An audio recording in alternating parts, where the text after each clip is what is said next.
Jesus vinha chegando, ela ia enterrar seu filho. Para ali não tinha mais jeito.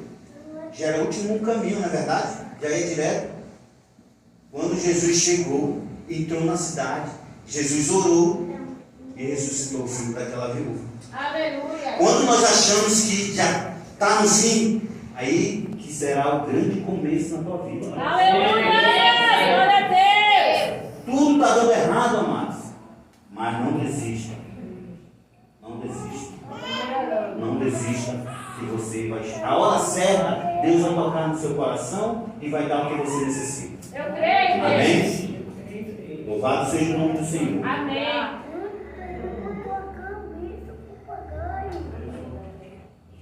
Amados, a oração pode muito em seus efeitos. Assim diz a palavra do Senhor. Em Efésios 6, 12, fala que a nossa luta não é contra a carne nem contra o sangue, mas contra os principados e potestades espirituais.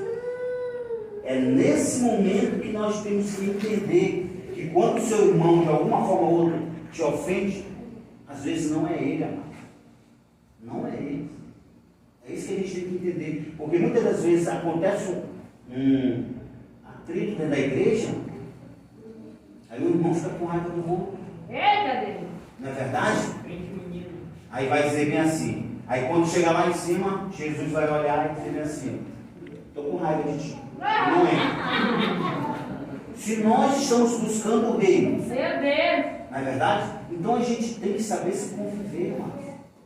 Quando chegar naquele grande dia, como é que tu vai viver com aquele irmão que tu tem raiva dele aqui embaixo? Verdade, Deus! Fala, Jeová! Nós temos, olha, Pega ele! o nosso coração tem que Arrebata. estar sempre Glória a Jesus! puro. Sempre. Aquele irmão me sacaneou, mas sempre é tipo de ajuda. Se você puder, ajude. Verdade, Deus! Ajude. É difícil? Claro que é. Mas essa é a vontade de Deus nas nossas vidas. Jesus falou isso para nós. Amai o teu próximo como a ti mesmo. É coisa que é difícil de acontecer. É muito difícil, né? Se ele dá de um lado, dê a outra. Mas Jesus não disse, se ele te der um, dê o outro. Não é isso, amados. Como muitos entendem. O que Jesus está querendo dizer? Se ele te fez mal, faça o bem para ele. Verdade! Faça o bem para ele. Por isso tu tem que dar outra face. Porque é incrível. A pessoa te faz o mal, mas a primeira pessoa que ela lembra é de você. Isso quer dizer o quê? Que você é luz para o caminho dela. Isso quer dizer que você está fazendo a vontade de Deus. Que Deus te usa grandemente e você nem percebe, amado. Porque Deus tem uma promessa para cada um de nós aqui. Eu creio! Se você está aqui hoje, é porque Deus quer falar com você, amado. Eu não sei como é que está a tua vida espiritual, mas Deus sabe. Eu não sei qual é a sua luta, mas Deus conhece a sua luta. Não é verdade? Ele sabe. Ele diz que conhece a gente dentro do ventre da nossa mãe. O plano já está feito, basta a gente querer pegar esse plano, agarrar esse plano e fazer sempre a vontade dele. Que é difícil, né? É muito difícil. As lutas são grandes, mas a oração derruba tudo. A oração derruba tudo. A oração derruba pecado, a oração derruba o gigante, a oração derruba demônios, a oração derruba muralhas, a oração derruba tudo, amados. Quando nós oramos, nós buscamos. Jesus, quando ele subiu, ele deu poder para nós. Ele deu poder para nós. E muitos de nós têm medo de estender a mão nos nossos próprios filhos e orar. Primeira coisa que a gente lembra do hospital. Não é verdade? Se a gente tem o poder da oração, se a gente tem o poder de curar e libertar. Não é verdade? Quando nós estendemos a mão e oramos com fervura, Deus liberta, Deus cura. Primeira coisa que a gente tem que pensar em Deus. Em Deus. E depois fazer as coisas certas. Mas eu não estou dizendo para vocês que o filho vai morrer e vocês não vão levar no médico. Não é isso. No momento certo, Deus mostra o que tem que ser feito. Mas para isso, a gente tem que ter tranquilidade, amados. Verdade. O desespero não existe. Para aquele que busca o Senhor, o desespero não existe. Hoje tu não tem comida na tua casa. Mas se você entrar no seu quarto, se ajoelhar e pedir providência de Deus, Deus vai enviar a providência.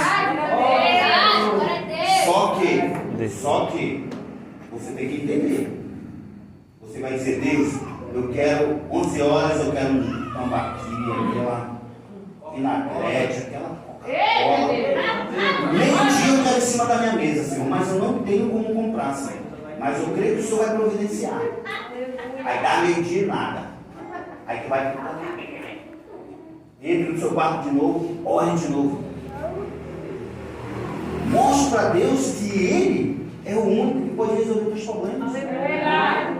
Aí 1 hora, nada. Vai para dentro do quarto, ore de novo.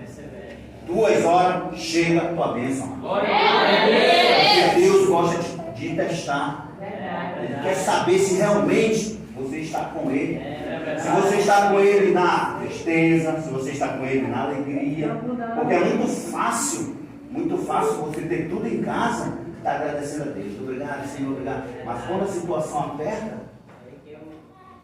eu quero ver se Deus está em primeiro lugar na tua vida. Eu passei 2 anos e meio desempregado. Mas todo dia eu almoçava. Todo dia eu almoçava. Meu filho está aí de prova. Eu orava. Agora imagine tu vendo teus filhos pequenos pedindo que comer e tu não deu R$1 no bolso. Não é verdade? Ô Senhor, eu estou na igreja. Eu faço a tua vontade. Eu faço isso, eu faço aquilo. E cadê minha providência? O que tem que fazer é orar, amados. É orar, Senhor, que tua vontade seja feita na minha vida. Porque a nossa vontade era querer o mundo todo para nós. Mas Deus sabe, se isso acontecer, a gente vai perder nossa alma. Precisamos buscar mais, se envolver mais com a obra do Senhor. É difícil, porque quando tu se levanta para fazer a vontade de Deus, o inimigo te ataca. É verdade, meu Deus. O inimigo te ataca para lá, te ataca para cá. E a palavra do Senhor diz, lá em Mateus 10, que o nosso maior inimigo é a nossa própria família, mano. Pode ir lá que você vai ver. Por quê? Porque você está convivendo diariamente com ela. O irmão não, tu vê uma vez ou outra, está tranquilo. Mas quando vocês vivem juntos, cada um tem o seu costume, cada um tem o seu jeito, um inimigo do outro. É nessa hora que tu tem que se mostrar que Deus está no teu coração.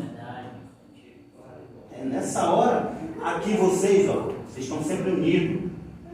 E eu tenho certeza que tem conflito. Tem, amado. Tem, porque vocês são uma família. E quando é uma família, é que a luta é grande. E Deus sabe, conhece o coração de cada um de vocês. O pastor, a pastora, eles não são santos, amados. A palavra do Senhor diz isso. Você não pode olhar para o pastor e para a pastora e dizer, olha, vamos jogar o problema para ele que ele vai resolver.